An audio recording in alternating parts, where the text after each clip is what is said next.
ბრუნდებით კვლავ ეთერში გუდაურის სნოუბორდ კროსის მსოფლიო თასის ეტაპს მასპინძლობს. შეჯიბრებაში 21 ქვეყნის 88 გამორჩეული სპორტსმენი ასპარეზობს. დღეს გუდაურის საშეჯიბრო ტრასაზე საკვალიფიკაციო ეტაპი გაიმართა, 8 და 9 მარტს კი ფინალები შედგება. სნოუბორდ კროსის მსოფლიო თასი ზამთრის მიმდინარე სეზონზე ბოლო საერთაშორისო შეჯიბრებაა, რომელსაც გუდაური მასპინძლობს. გუდაურში გრძელდება მნიშვნელოვანი საერთაშორისო შეჯიბრებები. დღეს საქართველოს ერთ-ერთი გამორჩეული სამთო-სათხილამურო კურორტი მასპინძლობს სნოუბორდ კროსის მსოფლიო თასის ეტაპს. ძალიან მნიშვნელოვანი შეჯიბრებაა, რომლისთვისაც მაქსიმალურად მოტივირებულები არიან მსოფლიოს საუკეთესო ათლეტები. 21 ქვეყნის 88 სპორტსმენი იღებს მონაწილეობას ამ მნიშვნელოვან და სანახაობრივ შეჯიბრებაში. აქედან უკვე რამდენიმე გადავა ფინალურ ეტაპზე 32 კაცი და 32 მამაკაცი ასპარეზებს 8 და 9 მარტს გუდაურში სნოუბორდ კროსის მსოფლიო თასის ფინალურ ეტაპზე და ეცდება მედლებისა და სარეიტინგო ქულების მოპოვებას.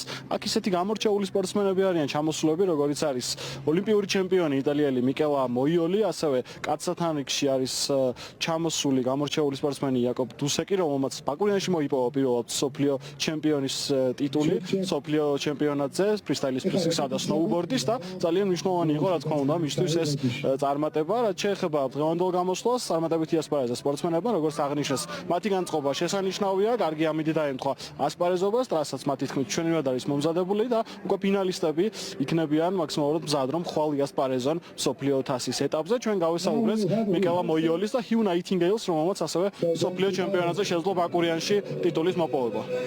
წელს უფრო რთული იყო შეჯიბრში მონაწილეობა, იყო რამდენიმე პრობლემა, მათ შორის ჯანმრთელობის. მიუხედავად ამისა, ვერთობი ძალიან მიყვარს გუდაური. იმედი მაქვს, რომ შეჯიბრშიც სიამოვნებას მივიღებ და ვეცდები, რომ ჩემი მაქსიმუმი გავაკეთო. თვლი, რომ საქართველო იქნება ერთ-ერთი საუკეთესო რეგიონი ასეთი შეჯიბრებებისთვის.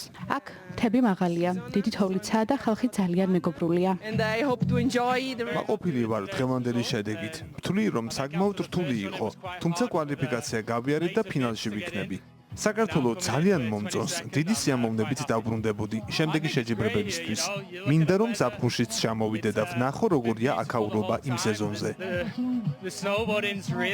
სნოუბორდ კროსის ბოლო შეჯიბრია მსოფლიო ჩემპიონატამდე ძალიან მნიშვნელოვანია თვითონ ამ გუნდებისთვის, ნაკრებებისთვის, იქიდან გამომდინარე, რომ მსოფლიო ჩემპიონატზე უკვე 5-6 მონაწილეს წაყვანისუფლება არ აქვს, კვოტები არის 3-4, თუ მსოფლიო ჩემპიონია წინა, მაგალითად ბაკურიანში თუ აქვს მოგებული ის კვოტის გარეშე გავა.